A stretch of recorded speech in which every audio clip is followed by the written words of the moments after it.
1,000 people could say, oh, I know, I've already personally surrendered. I'm already there. And I did that on Tuesday and over coffee with a friend. And no, you didn't. You don't know surrender until you fully surrender. People get upset over over these small things. And then when the big things hit, it totally wipes them out and devastates them. Where I teach clients just to let go of all that resistance. I want you to take the word surrender with you today and ask yourself what you're doing to truly feel that, to live it.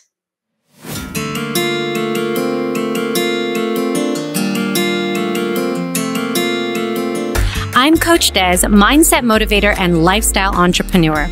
My mission is to help you crush your self-limiting beliefs and embrace being unapologetically you.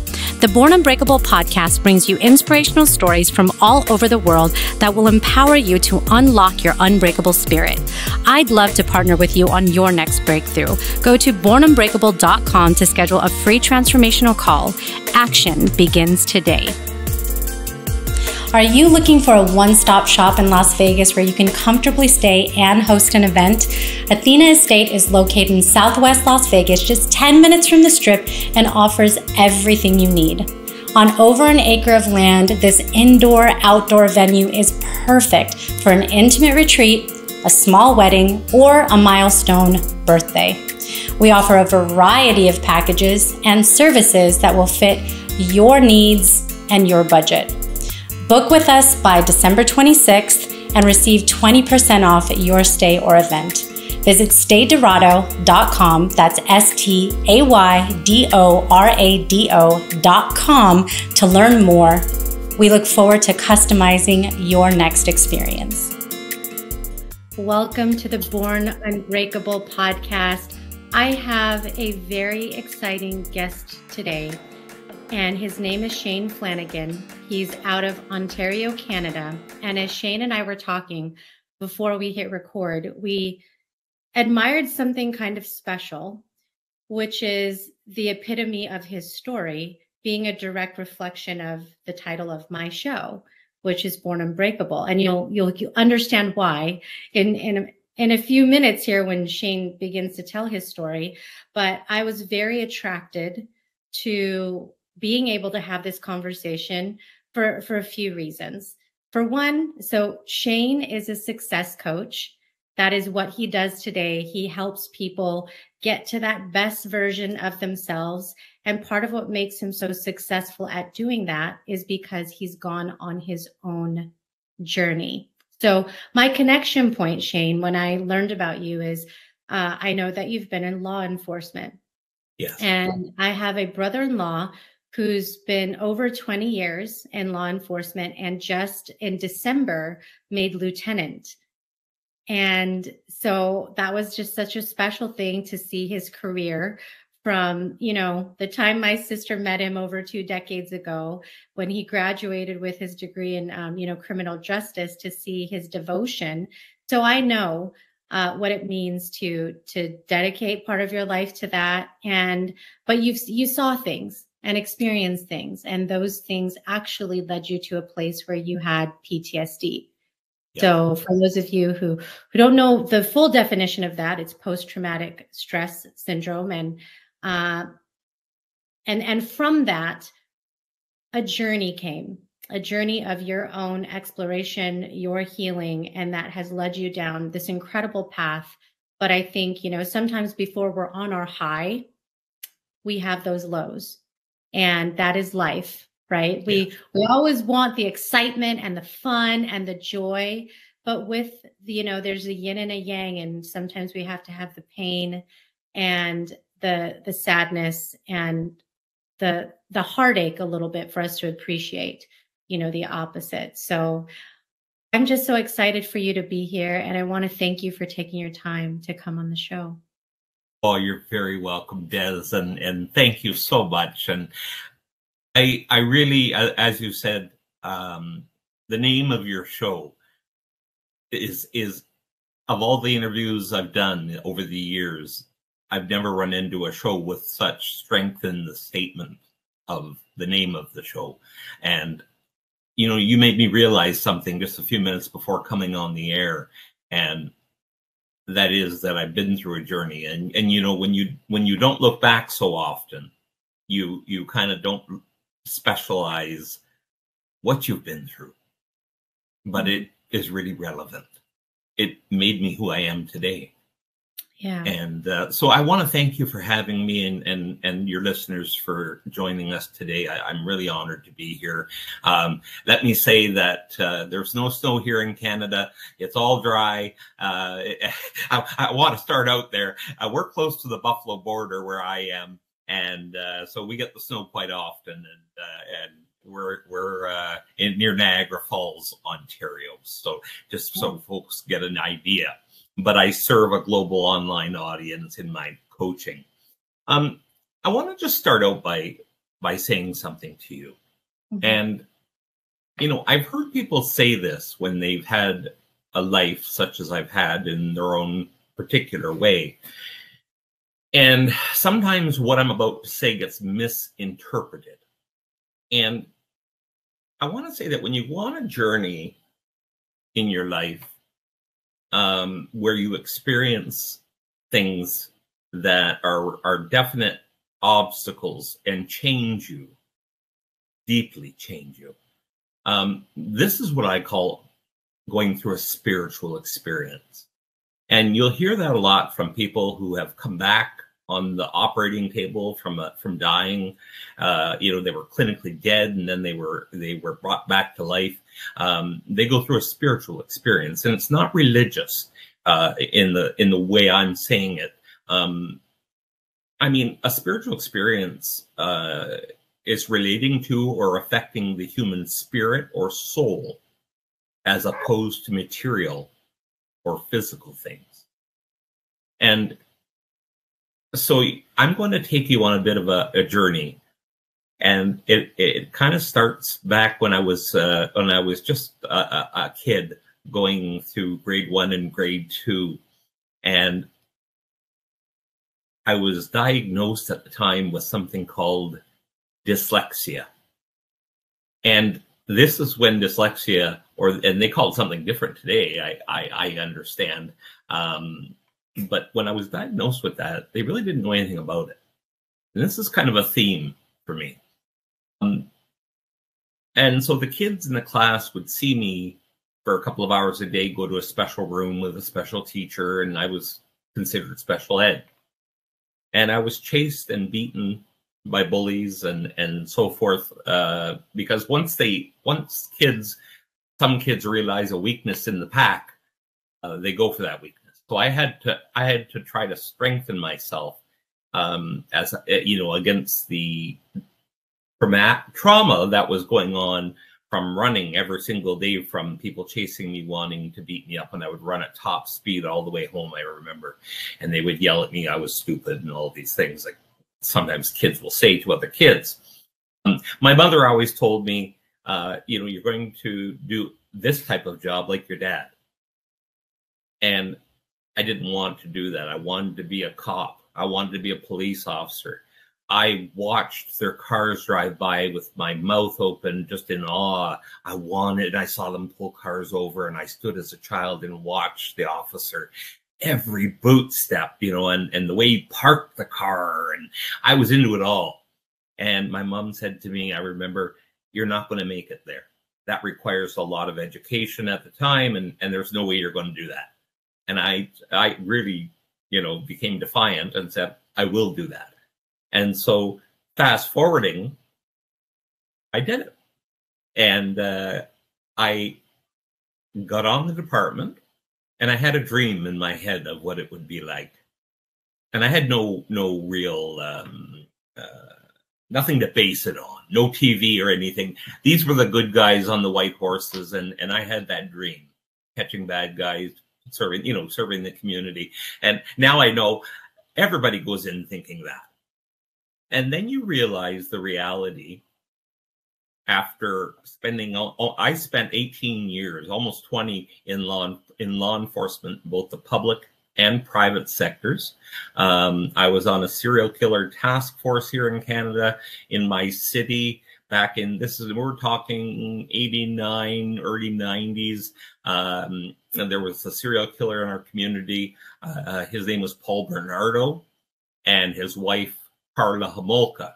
And I don't know if you've heard of that case before, but I was on the task force with helping to discover and investigate who was doing this. And then I was on the search teams that went out and looked for bodies, and different things like that.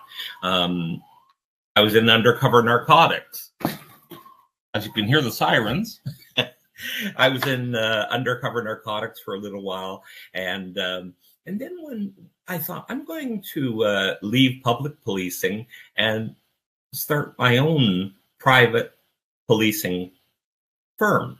And I did that. And we were the first ones to ever do it here in Canada. And we trained our people just like police officers. We had cars that looked just like the police. I just took the public model and brought it to a private sector, and it took off. It really did. Fast forward, I'm training a young fellow one night who's with me. It's his first night. He's from the military. And we come up against a guy that I had to place under arrest. And during that time, I didn't know he had just been released from federal custody for many years. And I didn't know that. He was a 40-year-old man. And he took his shirt in his teeth when I told him he was under arrest. And he tore it like the Hulk right down the center. And he said to me, "Are you ready to go?" I didn't understand how deeply "Are you ready to go" was. I was a canine officer. I had to use my dog.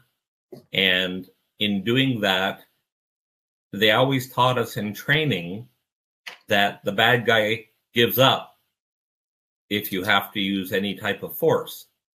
This bad guy didn't give up. In fact, he became very calm, holding my dog on his arm and the blood dripping and all of the rest of it. And that wasn't something that I was at all prepared for. Mm-hmm. That wasn't something I was at all prepared for. They never told you, what does that look like, when you send your dog on somebody. And this guy wasn't fazed. He lifted the dog off the ground and said, "You better get this dog off me or I'll kill it." And he just said it in a very calm tone. And I knew I was in trouble. Wow. Long story short, we couldn't get this guy into custody. He wouldn't let us.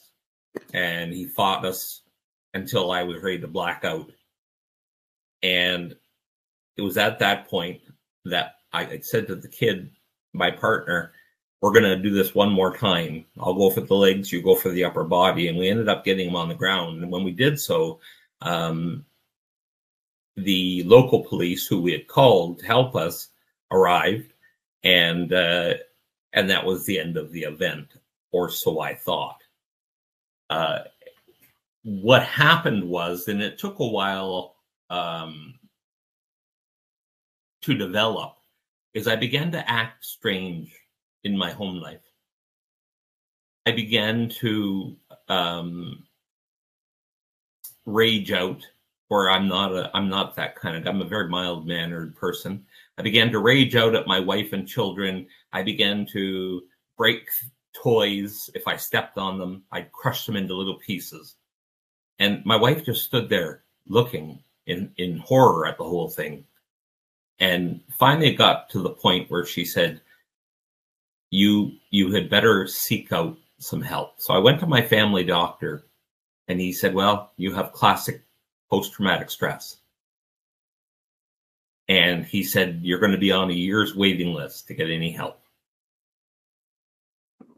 I was in a rough place. I was beginning, every time I went out on patrol, I was beginning to see and have,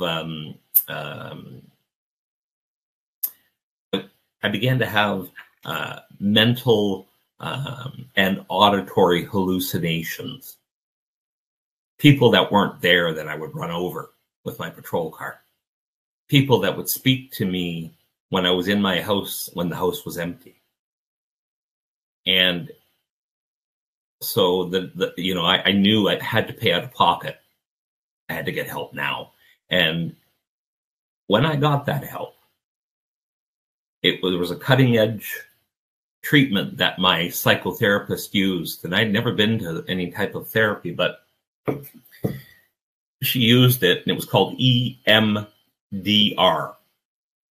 eye movement desensitization and reprocessing. It was the latest technique to deal with this new thing called PTSD. So it was a new thing with the dyslexia. Now, we're at the point where PTSD comes out and nobody believes in it. The upper echelon don't believe in it. The governments don't believe in it. And they're just giving it just a little bit of legitimacy, but basically 90% not. And so with a little lorazepam pill that the doctor gave me, and I'm a big guy, I took this little lorazepam when I would begin to feel the onset of these conditions and the stress and the anxiety of coming out of nowhere. These pills would calm me down, but only for maybe an hour, and I would be back up to seeing things. And I thought I was going crazy. I literally did. And so as I began my treatment with my psychotherapist with this EMDR, it worked. And it took about 6 years. I was with her for 18. One psychotherapist, 18 years I was with her. And I had to come back. I left her because I was cured. And I remember being on the speaking circuit saying I was cured. That was the end of my story. People clapped. And I thought it was the end. All of a sudden, a couple of months later, it came back with a vengeance. All the comorbidities, all of the stressors, all of the auditory and hallucinating visually, it all came back. And so I went back to that psychotherapist, and she said, well, now there's something new. You've come back, and there's something new on the market. We're going to start right back at the womb when you were born, and I want you to imagine what it was like. And started to get physically sick. And I knew I couldn't go through, because we started there with EMDR. We started with childhood, and now we were back to it. And I just broke down, and I said, I can't. I'm sorry. And I had struggled for 18 years with my identity. You see, when you work in law enforcement, you wear a uniform, and you live a life that literally absorbs your identity. And when you're not in that uniform, you're still who you are. And when you're in that uniform, you're a rock star. And as a young man, a young officer, I saw what a rock star you could be. And for the first time in my life, I wasn't being shamed. I could control the environment. And as I think about it now, my law enforcement career, I chose that career because I loved it. And I was really good at it as well. But you know something? As I look back on it now, Des, I could control what was happening to a degree. I chose a job that was chaos, but chaos that when I showed up, I could say, stop the fighting, stop whatever. And most times it would all stop. Wow, magical ability I had. And so when this all hit, and my psychotherapist, I'll never forget the day, she said, you can't go back to law enforcement. You have to leave that environment. She said, because each time you put on that uniform, your inner self relives that night where you had that arrest incident, that most violent arrest incident of my career, where you almost passed out. She said, your body is reliving that inside. She goes, you can't go back here, or we're not going to make any progress. So I had to leave what I loved. And when you do that, the rug is pulled out from underneath you. The rug of security, the rug of who I am, I'm not anymore. And I struggled with that greatly.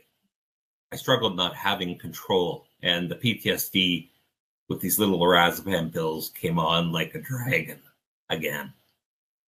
And I quit the therapy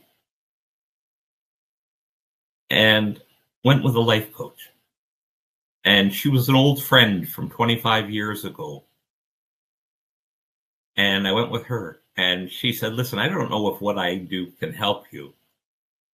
I said, listen, I'm willing to try anything at this point.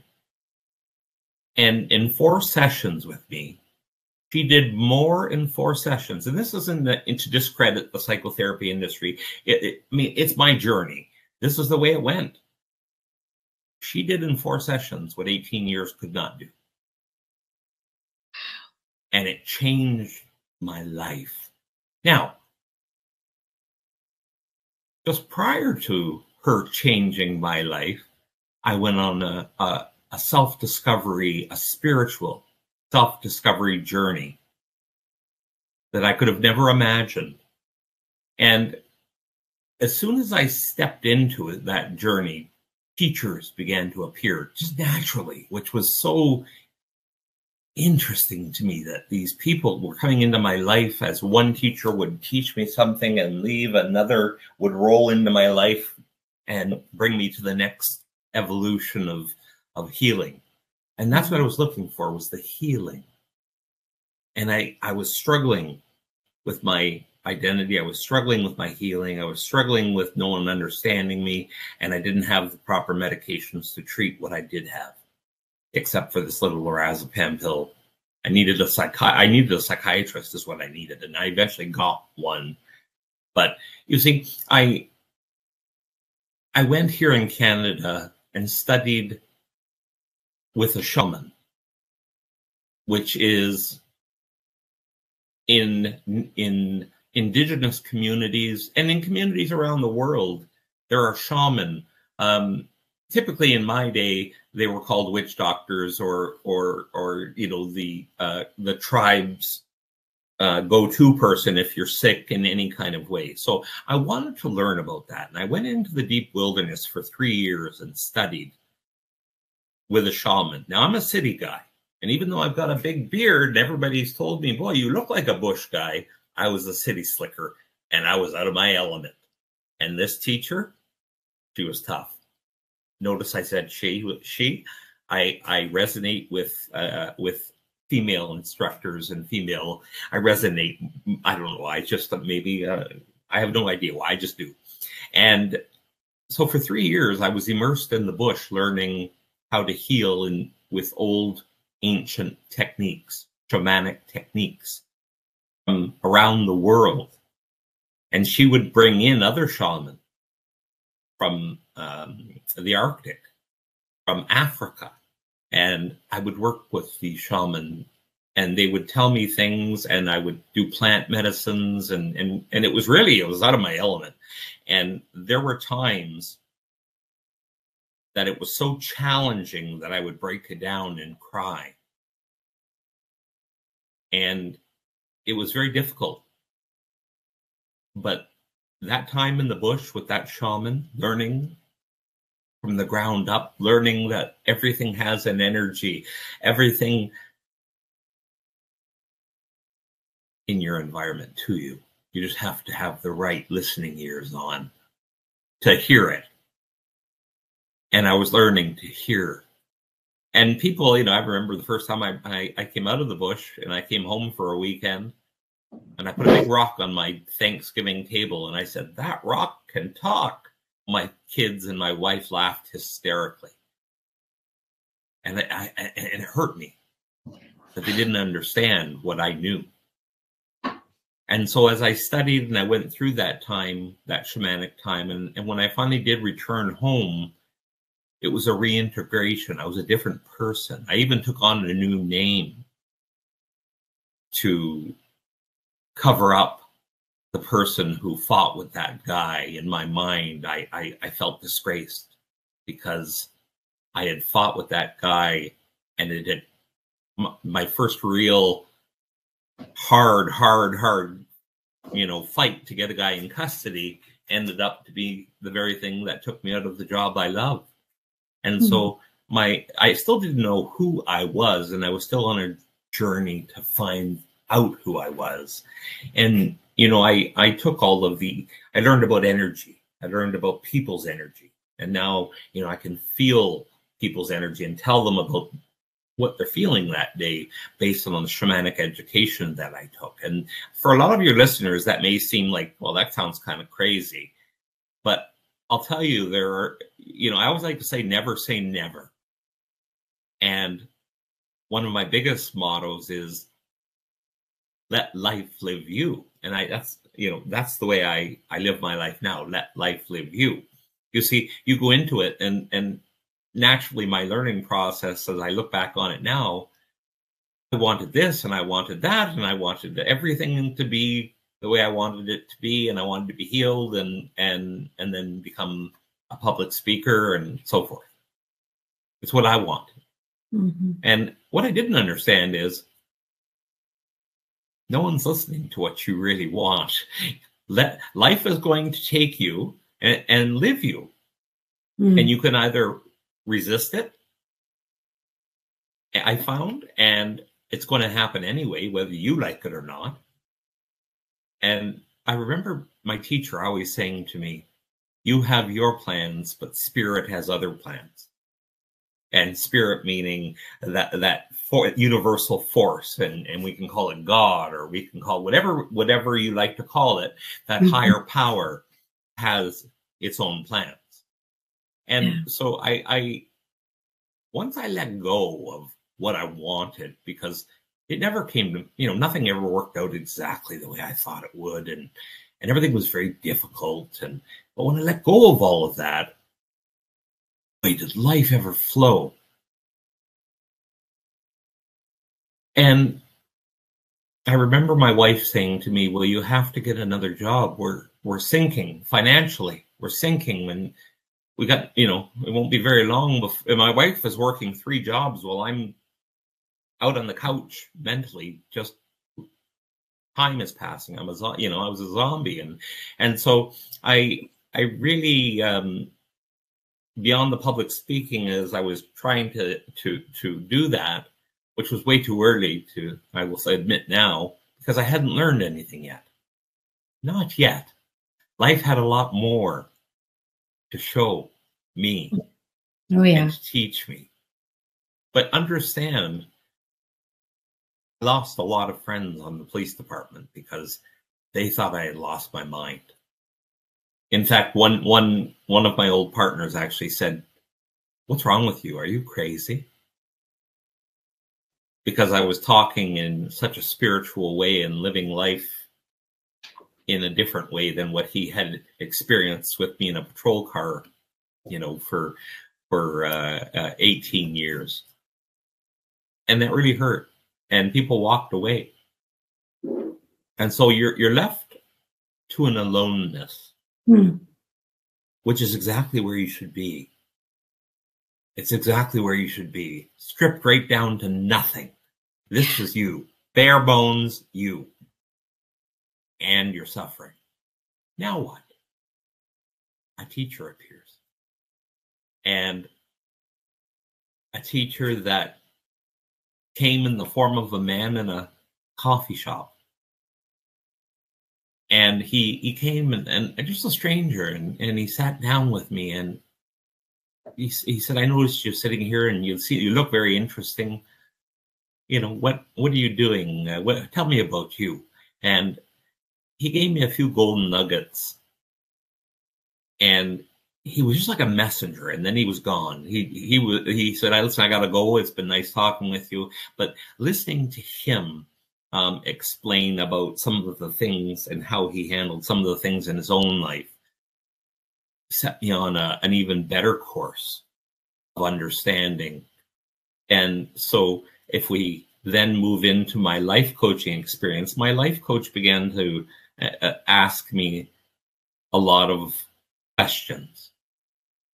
And I remember each session I was freaking out. And this wasn't that long ago. This is when we went back to the psychotherapist, and I said no, and now we're with this life coach that's teaching me. And what she was teaching me was I wasn't getting, but it was delightful all at the same time. And I was deep diving into what she was saying. And I would go back to her and say, but this, but that, but this, but that. And she wouldn't give me an answer. You say, what do you think? And so it created a mindfulness, which I had learned to develop that mindfulness through the shamanic work, certainly. But this reminded me to be a mindful person, to slow everything down. I was moving way too fast in a chaos that I couldn't control. And so I had to slow myself down and take smaller bites of life. And once she taught me to do that, and many other things, many other pieces of incredible wisdom, I learned a lot of lessons. And they clicked one day for me. And I said, you know something, I have to, learn from you. Can I become an apprentice? And she said, certainly. And I apprenticed underneath her. And I had been life coaching at different levels throughout my journey, before. But nothing like what she did, which was very spiritual in nature, and really relied heavily. We're heavenly. And it was heavenly, on the shamanic experience. It kind of closely resembled it. And I've learned that there are going to always be obstacles that come up. Always. I mean, life would be pretty boring if we didn't have anything happen. Okay? Do you agree? Absolutely. Yeah. And so I've learned, instead of getting up and going, darn it all, why is this happening again? Or why is this happening now? I look at it and go, embrace what comes. I let life live me. I don't resist it. I don't conceptualize it and call it anything, because once you call it something, this bump in the road, as I've just done, it literally then becomes something. Your story is phenomenal, Jane. It's phenomenal. When I listen to you, and as I do in my coaching practice, I think of words that come to me as you're talking. And there's 3 words that came to me: essence, evolution, and surrender. Those are the 3 words, because this is my belief. I believe we have an essence. I believe we're born with it. It stays with us. It's who we are at our core. So you, as that little boy who was made fun of for different reasons, is the same person that's evolved, because we evolve, we grow, we learn, we become better versions of ourselves. But at our core, we still maintain. And if you take any personality test, these things will come into fruition. If you're an empathic person, if you're a kind person, if you're an assertive person, these are traits that will continue to shine through, because it's the essence of who you are. But we evolve. So what your experience is, going through law enforcement, going through this spiritual journey, and then having a team of people help peel back the layers of the onion so you can look in the mirror and understand it all, your past, your present, and what you really want, is part of that evolution. But the last word is surrender, because it's that thing that we have such a hard time doing. The one thing as human beings that we try to get a grip on is control of everything. You want control of the outcomes. You want control of your love life, of the financial outcomes. And, and that's why we do things like manifest, that we do things to set our mind in a way so we can get closer to what it is that we want. But in that, we also have to surrender, because, like, as you said, it's a flow. Life flows, and it takes us in directions that we don't expect. And it's often in those odd directions where we find the most profound things that can change us forever. So, I listen to you and think about anybody who's listening and is questioning right now, because I think we should be questioning all the time, that we have this beauty that is within us, and we will constantly get tested But when we understand, that essence of who we are, the best is going to come and it's going to shine through. You just might need to discover a little bit more before that can happen to its fullest extent, Yeah. So it's amazing that you met this life coach that could help you see so much about what you do today, which is, how you've practiced and how you help people today. So I just think it's astounding. I'm going to tell you, Des, that last word, that surrender. I'm going to talk as I am directly to your audience here by saying this. 1,000 people could say, "Oh, I know. I've already personally surrendered. I'm already there, and I did that on Tuesday, and over coffee with a friend." And no, you didn't. You don't know surrender until you fully surrender. And I'll tell you, I took a beating, a life beating, until I understood it. And the lessons, let's clean that up a little bit. The lessons that kept repeating themselves over and over, but in different ways, different angles, until I got it. And now this is interesting. Down the road, looking here presently, I find myself, and I've got a wife and 4 kids, and 4 boys, and I find myself sitting alone outside a lot now. And there was a wonderful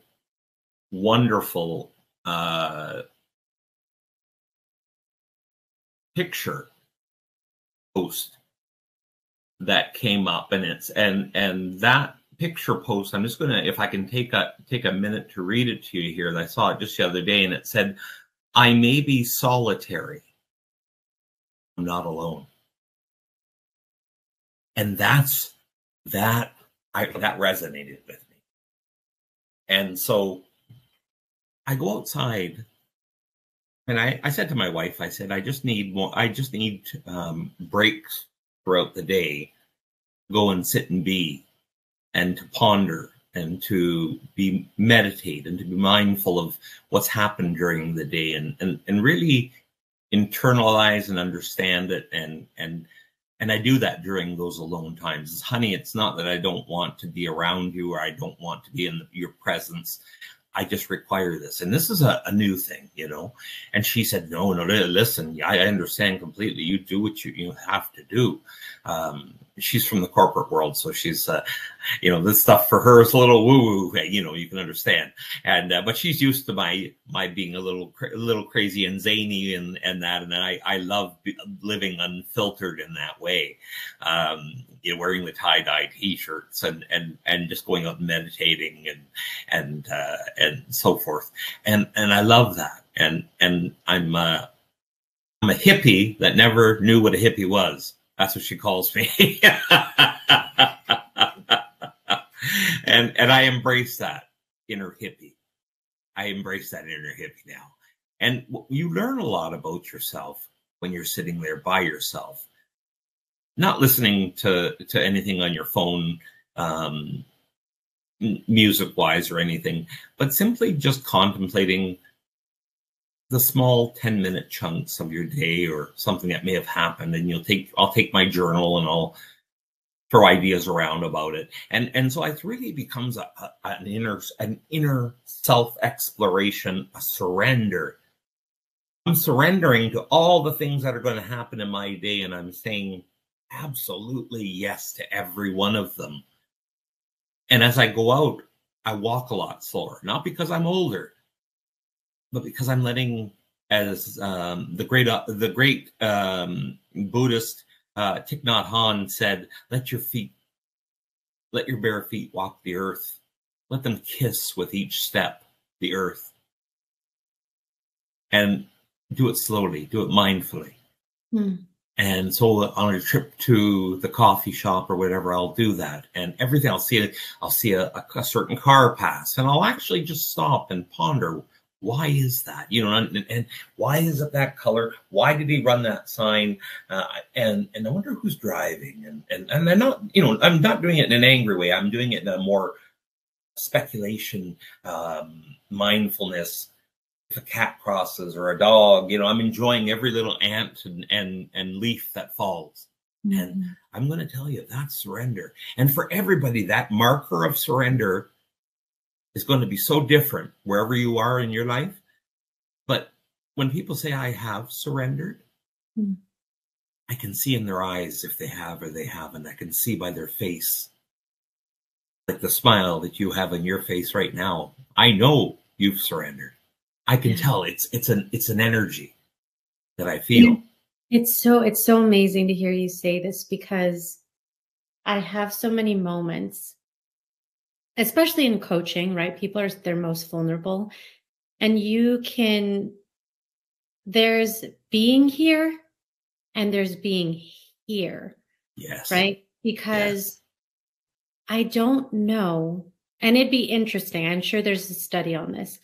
How often when people are present, if they're actually present. I tend to believe, because of the speed at which the world works, to your, point about moving more slowly, is that we move at such a rapid pace. We have technology, we have information coming at us in every single possible direction. So we're actually asked to consume multiple things at once, which, processing all of that is an interesting thing to have to do on a daily basis. So I often feel that when people are in a moment, they're caught up in something that just happened, or they're thinking about what's coming next, and they don't even see the sun setting, or that somebody just dropped something that you could go and help them pick it up. Or, because you're not really there. You're going through the motions to, check something off a list, but your mind is somewhere else. And so it is different when we are in true alignment in the energy of a moment. That's why when I do things like this, I put my phone on do not disturb. I can't control, like, if the Amazon person comes as we're talking, or the dogs start barking or something starts happening, but I can control the energy that I bring to this vibration with you, hearing you and learning from you. And I think it takes a lot of surrendering to know how to be present. I totally agree. And if somebody was to ask me, well, tell me when I've surrendered, if if one of my clients would say to me, tell me when the time is that you think I've surrendered. And I said, no, that's not the idea. This is going to be yours, not mine. You're going to know. I can see it, or I can tell when you're just paying lip service and saying it to make it another, like you said, another part of the list that you can tick off. Oh, I'm surrendering now. That word should never be taken lightly, because what it means is there's going to be some definite experiences that you're going to have some inner work to do on. And what's even more powerful is the people you lose that walk away from you. 25-year friendships. Well, I'm sorry, you've changed. This was their response to me. You've changed. Now I became that little boy again with dyslexia. And I was losing friends. But this time, I know now that that shedding that just took place, that where they took themselves out of my life, there's teachers coming. And that you are making a profound point that I want to really call out for anybody who's listening, because there's people right now who are questioning what you're saying, right? Yes. Like going, but this person or that person and where they are in my life is different than where they once were. I just want to say that when room is made in your life, capacity is created, right? Like if we took any container right now and filled it up, let's say with candy, nothing else can come in it unless we take something out of it. And that is the same container of life that we're living in. Sometimes room needs to be made for other things to come into that capacity that is meant for you, that is going to take you to places that you never thought you would go in a good way. And you need that. So if you're in a space right now of questioning, know that there is capacity being made for what is better for you. And that's what you're describing. That's right. That's right. And that feeling of loss isn't a loss at all. People come into, and people ask me to repeat this all the time, but I was raised and I heard a phrase when I was younger, and it's never more applicable than it is today. People come into your life for a reason, a season, or a lifetime. And if you apply that, you'll never have the expectation, like I did, that those 25-year relationships are going to be there all your life. I just naturally expected that people would be there the whole time. With 25 years, I mean, there's no sense of leaving now. We know each other, they walked away because, and I know now, there were certain aspects, and it took my wife pointing it out to me after the fact. There were certain aspects that people were using. Let's go for a coffee, and then they turn it into a life coaching session. And when I stopped that and I took agency over myself, I was a people pleaser bad. All my life I was a people pleaser. Oh, you too? Yes. And it was, to undo that tangle of wires of people pleasing is just a whole, it's a whole life experience of its own. Work. It is a lifetime's work. Absolutely. Yes. And it's life changing. And the people that you thought were there for a reason were only there for a season. Or they were just there to show you a lesson. And maybe that lesson is friendships dissolve quickly based on people's opinion of you. And if you change, you're changing everything. The vibration reverberates outward when you change anything in your life, and it causes changes all around you to accommodate your change. There's a ripple effect because there's that rearrangement. It's like Tetris. The pieces are moving around, and the pieces are moving around to fit. And, I also want to point out, because I could sense it in your energy and your voice as you're talking about this, when people leave, even if it is for that season, and I would encourage those that are thinking right now, like of the people in your life, because naturally that's what we would all do, be grateful. Yes. Always have gratitude. Always be grateful, because for those people who do come for a reason or a season, and there's not there for a lifetime, some of the best lessons are learned. So it's not to look at it in a light of going, oh, that person's not here anymore, and it's this negative thing. There's something to be taken away from everything. There really is. So right now, if you're in a place and you're thinking about that person who I thought was a best friend, or that person who's now an ex, when you thought that was going to be the person that you were with forever, or whatever that may, or this associate that you thought you were going to build businesses with, and now it's like you're totally, and you're going on your separate ways. See the lesson in that and be grateful for it. Yes. Because this isn't about being bitter. It's about becoming better. And that's such an important distinction. So I just want to make sure that's stated. Absolutely. No, I couldn't have said it better myself. It's it's easy. It's easy. We've been socially programmed from childhood whole different topic, but we've been socially programmed from childhood to believe that a loss of a friendship should be devastating to you, or you should be angry at that person because you think that they did it because of X, Y, or Z, which you have no idea. It's pure speculation. It's actually wasted time. Why are we speculating about what you're not going to get the straight answer anyway? This is an experience. And I look at it as an experience to go through, not to mourn. I mean, you can mourn, but why?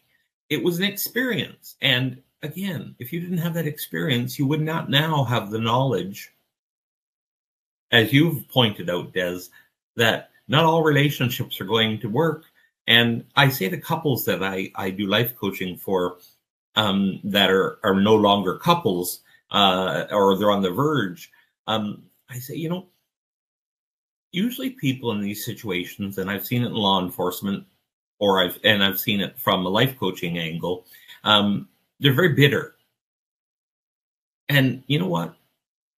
That's not changing what had happened. So don't get hung up. Don't hang around in the sweat of the drama. Don't hang around in that cesspool. Time to move on. It's time. What did it teach you? Thank that ex for teaching you. Now, people, I watch their faces, men, women, their faces get all scrunched up. Thank them.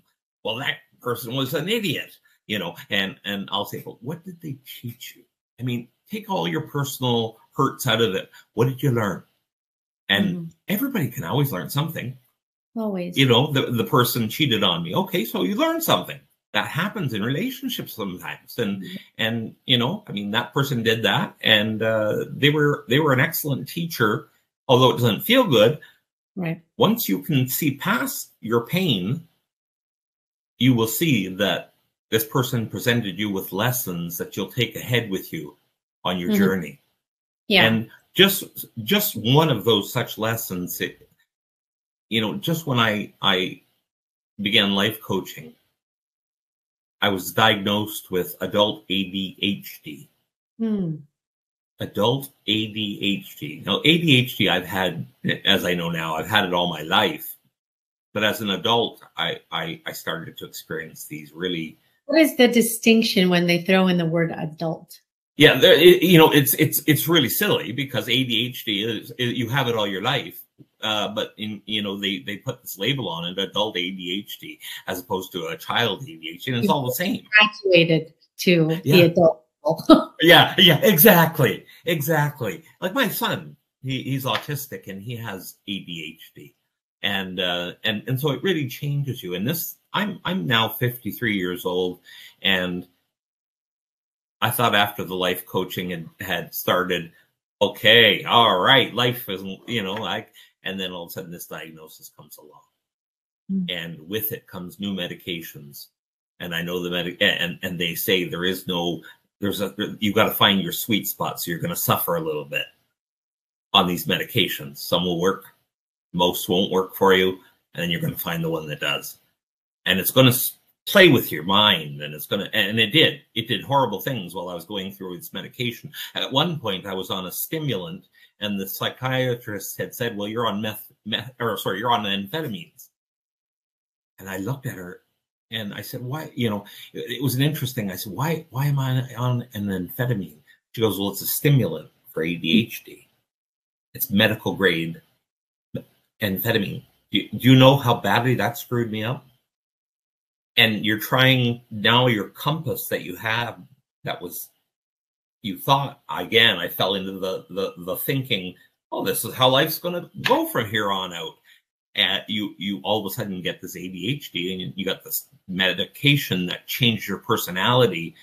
And my wife is saying, okay, well, you're acting this way, you're being, this for this, just so when you tell the doctor, change the med. And we changed the med, go through it all again. Horrible journey. I thought, wow, this is a lot tougher the older you get. It was, when I was younger and handling PTS, post-traumatic stress, yeah, it was difficult, deadly difficult. I mean, suicidal difficult. Went through mental health issues like crazy. This ADHD diagnosis, wow, threw me completely out into the water, into the deep end of the pool, and I was drowning. And I was scared because I was starting to get the funky thoughts again. But it was the medication. Not, and it was only the way I view life that I had to keep in mind until we found that sweet spot in the medication. I had to do a lot of self-work and barely hanging on by my mental fingernails at some points. But I understood it to be, perhaps I'm experiencing this. This is a teacher, this ADHD, and perhaps I'm experiencing it so that I can help others who are newly diagnosed with this and going through the painful process of finding the right med. Yeah, and that I think is one of our biggest lessons, is that in the areas where we find what feels like pain or suffering is the areas in which we can serve. Yes. Which is incredible. It was really another eye-opening stage for me. Yeah. And just when you think you have it all under control, the next teacher comes along. There is an abundance of teachers. Absolutely. And thank goodness for them. Thank goodness for them. I'm going to tell you something. Oh, I'm sorry. Go ahead, Des. I was just going to say, if anyone's questioning, there are more teachers coming. Yes. Right, Shane? Absolutely. Yeah. And I have a feeling they're always going to come. All of your life. I feel well into my old age, I'll be learning. I'm a student of life. And, I've met a lot of people that say that. They're a student of life. But there's they're a student of their own life. Yep. And all of our experiences they're all relative in its own way. But as long as people realize this is about living what we call life. You're living life. And so if you get a diagnosis of something or your partner leaves you or whatever you want, peanut butter sandwich doesn't taste the same. You know something? The dog peed on the floor the other day and my wife's freaking out. And I said to her, look at it for what it is. I mean, is the house on fire? Are we being evicted? Is something being repossessed? And she said, no. I said, here, I've got a cloth. I'll clean it up. And dogs do that sometimes. These little puppies, we just got a little puppy and they sometimes do that. And so, I'm trying to show her, as I would tell the audience, we can get all freaked out over small things, but you're going to go down fast. You're going to wear down to the point of exhaustion, fighting everything. And that's why I don't like the word fighting. You're fighting cancer, or you're fighting this, or you're fighting that. Because as you know, Des, when you fight something, it fights back. And I learned that in my shamanic teachings. If you resist, it's going to resist you, and you're going to be engaged in a battle that didn't need to be. You let life live you. Yeah. The dog peed on the floor. Okay, what are we having for breakfast today? Oh, you don't have Frosted Flakes? Well, then I have to eat the Cheerios. That's not going to kill me. For one day, I can run out to the store after, but people get upset over these small things. And then when the big things hit, it totally wipes them out and devastates them. Where I teach clients just to let go of all that resistance. And this is an exciting adventure every single day. This is an exciting adventure. We thought about that though for a second and looked at life in that way. That's a shift, right? It's like it's an adventure and we get to go and enjoy it. Yes. Wow.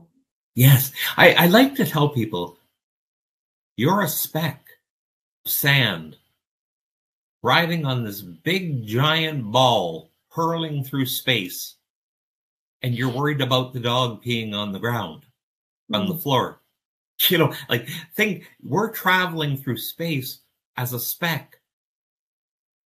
Enjoy it. Sit back in your easy chair. Put on your new glasses. And I'm an optometrist. I don't know if you know that. Not a professional one, but I do optometry. And what I do is I give people a new set of glasses to look out of at this life that we have here before us, that puts us so deep in the trenches and then takes us to the highest mountain and says you won, and then brings you right back down again. Oh yeah. You know, so one thing further, if I may. Do we have time? Yes. I started I have a service dog, and I've had him for about 5 years, and he helps me. He's a psychiatric service dog, and he helps me mitigate any anxiety attacks and things like this that I still get from time to time, although almost 100%, 99% less. But sometimes I wake up and things happen, and I feel an extreme anxiety energy. Not because of something that's happening to me, but I just feel this in the house, or I feel it outside, and I've got to take a bit of a rescue med to deal with that. And the dog also provides certain tasks when he senses I'm going into that. And so now we've got this relationship, this non-judgmental relationship of this animal that comes with me, and we're a team. Now we're a team. And you know, it's interesting. I never thought I'd find myself talking to my dog, but sometimes he's a better listener than people can be.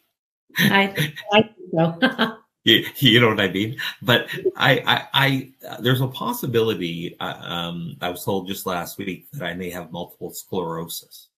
Wow. You hit me with ADHD in 2022, and in 2023, I'm now going through testing for multiple sclerosis because, you know, I've got all the symptoms, and so now we're going to go through the process of investigating that. And, you know, my wife said, "Are you scared?" And I said, "It's not a death sentence." I said, "It's another part of the journey."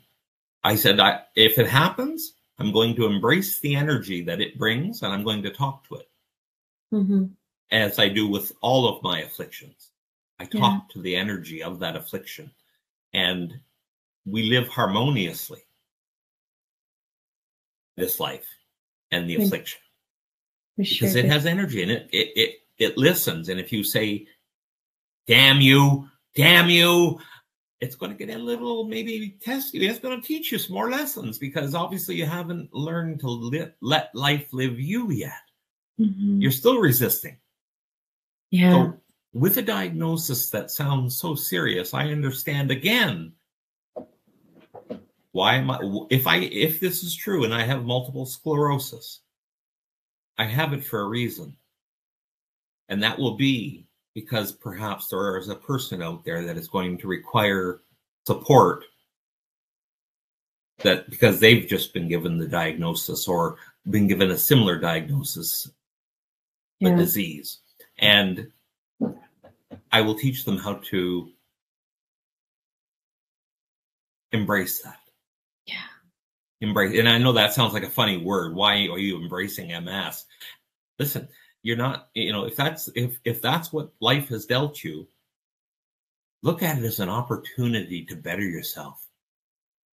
What I'm looking, actually, you know, I'm almost looking forward to the challenge that anything, whatever this is, presents. And if it's not MS, whatever it is, I look forward to the challenge of loving it, of not letting it interfere, not getting all upset about it, and this type of thing. This is, I mean, the way I live now, I live, and the whole word is an unfiltered life. And you'll see that a lot in my writings, unfiltered life. And people say, well, what does that mean? I say, I can't describe it, but I'm going to show you. You know, let me walk you through what it looks like. And really, it's surrender and freedom. Surrender and freedom. That's the unfiltered life. And that's what I show people as I live it myself behind the scenes. Absolutely. Shane, I want to close with 3 last questions for you. Yes, ma'am. My first one is, I know you do this just as I do, is help people through their self-limiting beliefs. I want to know a self-limiting belief that you've had to overcome. That I'm lazy and stupid. Wow. That was the messaging all through my life as I grew up. I had a very disturbing relationship with my mom and dad from a child. And so, yeah, that was the messaging. And they didn't know, of course, no one knew what ADHD that back then, even though it was present.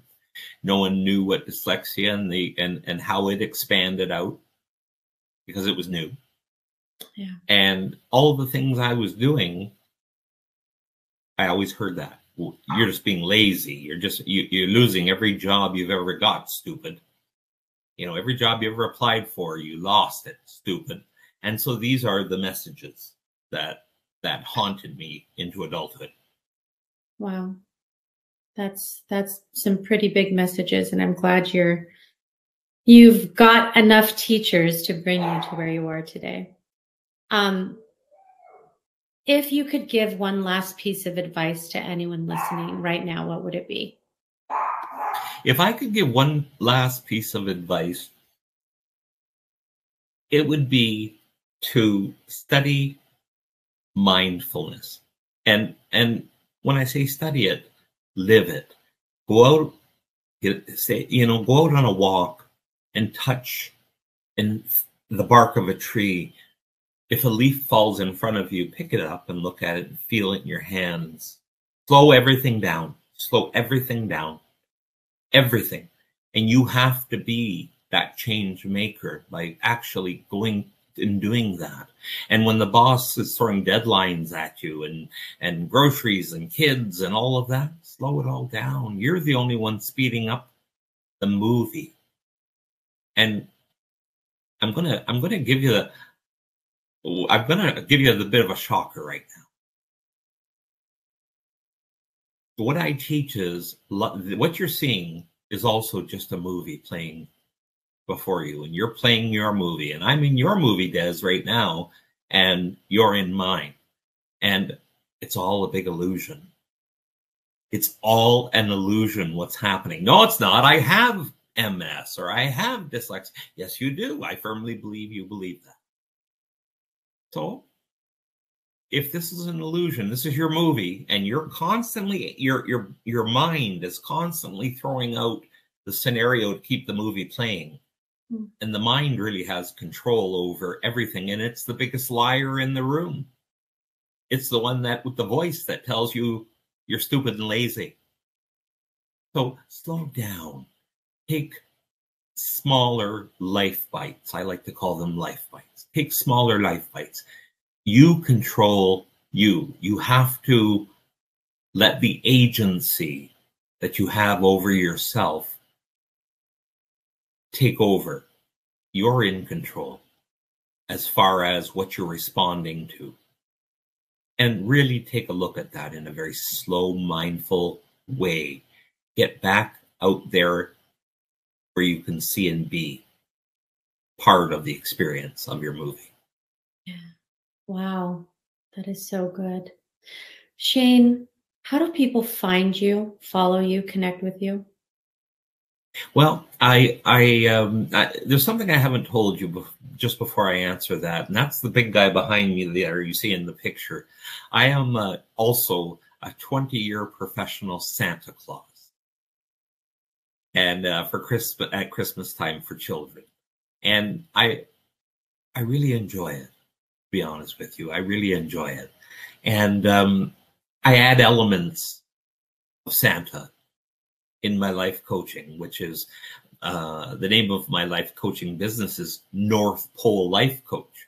So people can go to my website, northpolelifecoach.ca or talesfrombehindthesleigh.com. And so I have a weekly podcast there, and all my social media is located right on the website. You can go out to all my Twitter and on all the social media platforms, TikTok and everything. And I'm giving these daily life tips. And I have a twice a week podcast, one for teens and young children to listen to on Saturday mornings. If you go to my website, you'll see me promote that. And I have an adult session on Tuesdays at 8 p.m. Eastern Standard Time. Tales Behind the Sleigh, it's called. And, you know, it looks all shiny with the reindeer and the presents as you look at it from the front. But what happens behind the sleigh is what I like to talk about. That's the real story.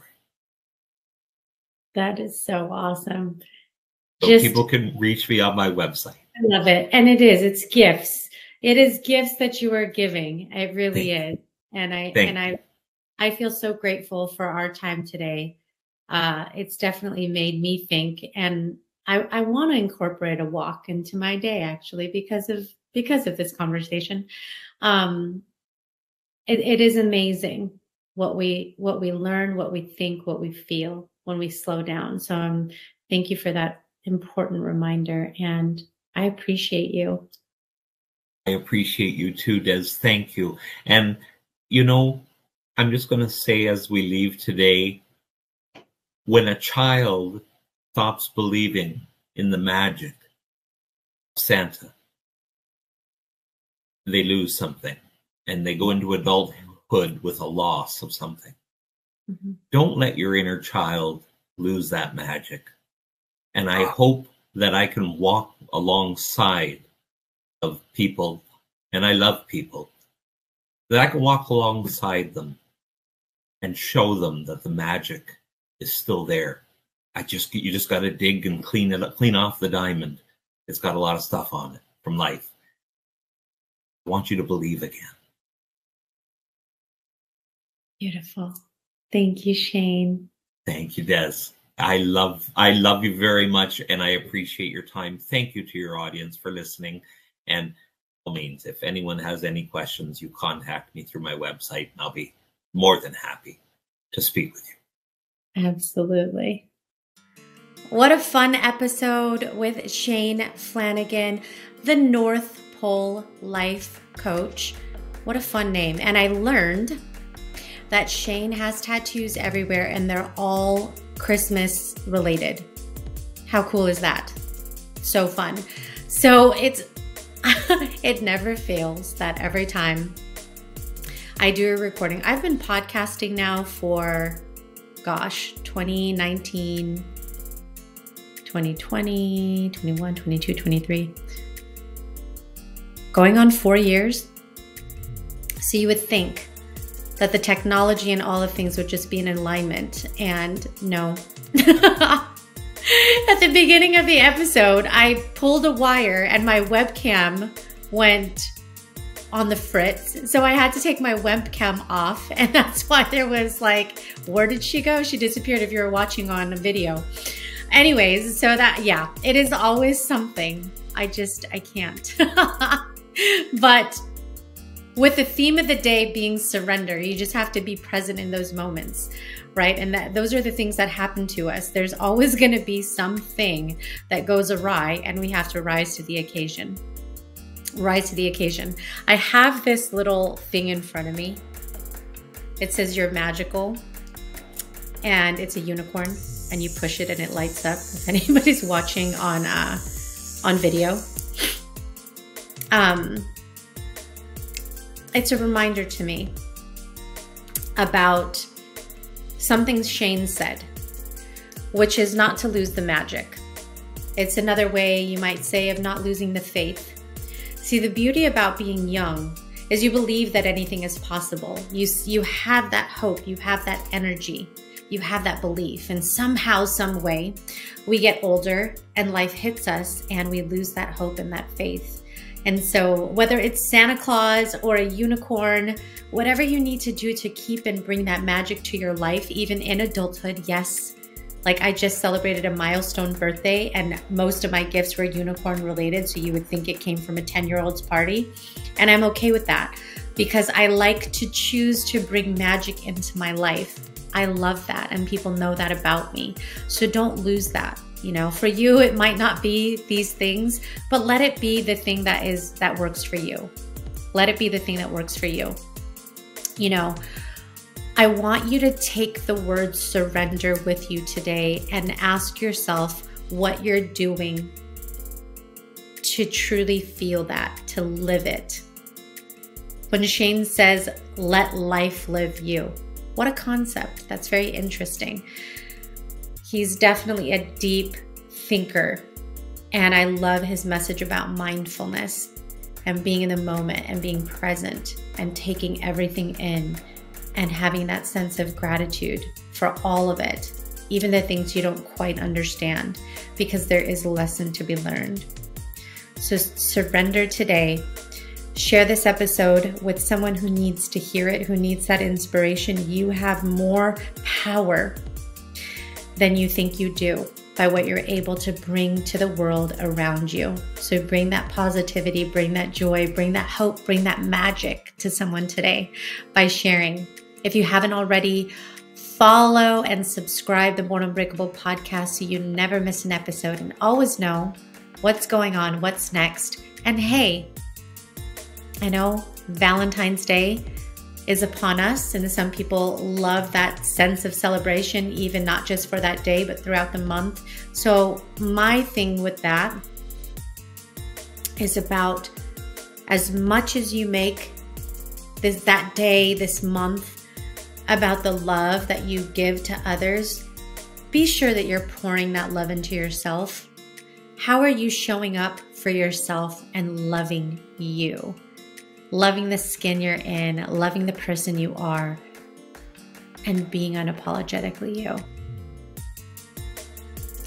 Remember that you are your only limit, so take action today, and I will see you on the next episode of the Born Unbreakable podcast.